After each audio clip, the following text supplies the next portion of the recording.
તમે મારા હાથમાં જોઈ શકો છો એક સર્ટિફિકેટ છે જે છે રિફ્લેક્સોલોજીસ્ટનું.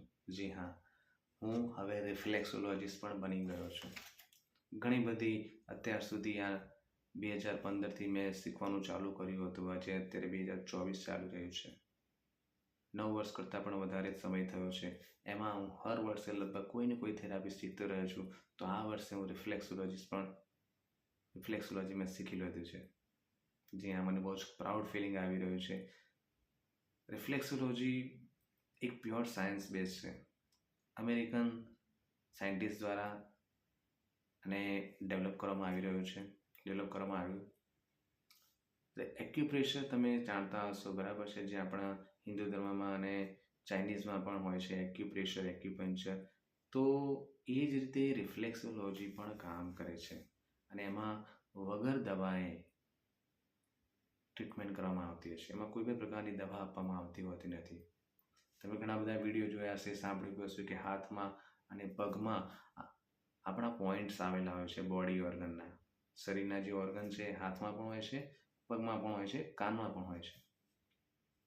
તો રિફ્લેક્સોલોજીમાં પગના તળિયામાં કામ કરવામાં આવે છે. એની અમુક સ્પેશિયલ ટેકનિક હોય છે. ટેકનિકના માધ્યમથી એના પર ટ્રીટમેન્ટ કરવામાં આવે છે. એના માટેનું એક અલગ સ્પેશિયલ રિફ્લેક્સ એરિયા એને કહેવામાં આવે છે. હરેક ઓર્ગનનો એક અલગ રિફ્લેક્સ એરિયા હોય છે. એને રિફ્લેક્સ એરિયા કહેવામાં આવે છે, રિફ્લેક્સ ઝોન કહેવામાં આવે છે, બરાબર છે. એ રિફ્લેક્સ ઝોનમાં જે રિફ્લેક્સ એરિયા છે એના પર જ્યારે પર્ટિક્યુલર ટેકનિકથી રિફ્લેક્સોલોજી કરવામાં આવે છે ત્યારે એ બીમારીમાં આપણને રાહત મળે છે. કોઈપણ પ્રકારની ડ્રગ્સની આમાં દવાઓની જરૂરત પડતી નથી. કોઈપણ પ્રકારની દવા આમાં આપવામાં આવતી નથી. પણ એ જે પોઈન્ટ જે પગના તળિયામાં છે, જે આપણા બ્રેઇન સાથે કનેક્ટેડ છે, એ જ્યારે એ પર્ટિક્યુલર રિફ્લેક્સ એરિયા પર જ્યારે ટ્રીટમેન્ટ આપવામાં આવે છે ત્યારે બ્રેઇન દ્વારા એક મેસેજ આપવામાં આવે છે અને બ્રેઇન જે છે એ મેસેજને પકડે છે અને એ બીમારીને ઠીક કરવામાં મદદ કરે છે.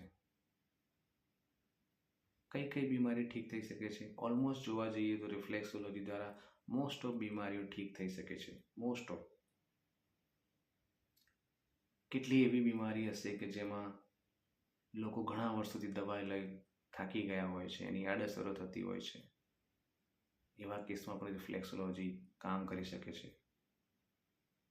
જ્યાં કહેવામાં આવ્યું હોય કે તમારે ઓપરેશન કરવું પડશે, એવા કેસમાં પણ રિફ્લેક્સોલોજી દ્વારા ટ્રીટમેન્ટ કરવામાં આવે છે અને સફળતા પણ મળે છે.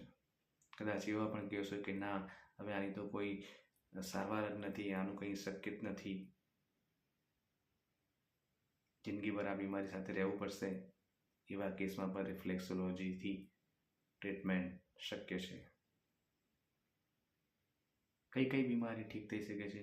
માઇગ્રેન છે, એલર્જી છે, સ્ત્રીઓના મેન્સીસના પ્રોબ્લેમ છે, પુરુષોના જેન્ટ્સના પ્રોબ્લેમ છે, ગેસ, એસિડિટી, ઇનડાઇજેશન, અપચો જેને કહેવાય, હૃદયની બીમારીઓ છે, high BP, low BP, cholesterol જમા થવું, ડાયાબિટીસ છે, કિડનીની બીમારીઓ છે, લીવરની બીમારીઓ છે, પિત્તાશયની પથરી છે, ઘૂંટણના દુખાવા છે, શરીરના દુખાવા છે, ફ્રોઝન શોલ્ડર છે, લંબર સ્પોન્ડાઇલિટિસ છે, સાયટિકા પેઇન છે. આવી ઘણી બધી બીમારીઓના નામ જે છે, બધી જ બીમારીઓમાં, ઓલમોસ્ટ બધી જ બીમારીઓમાં રિફ્લેક્સોલોજી કામ કરી શકે છે, હેલ્પ કરી શકે છે.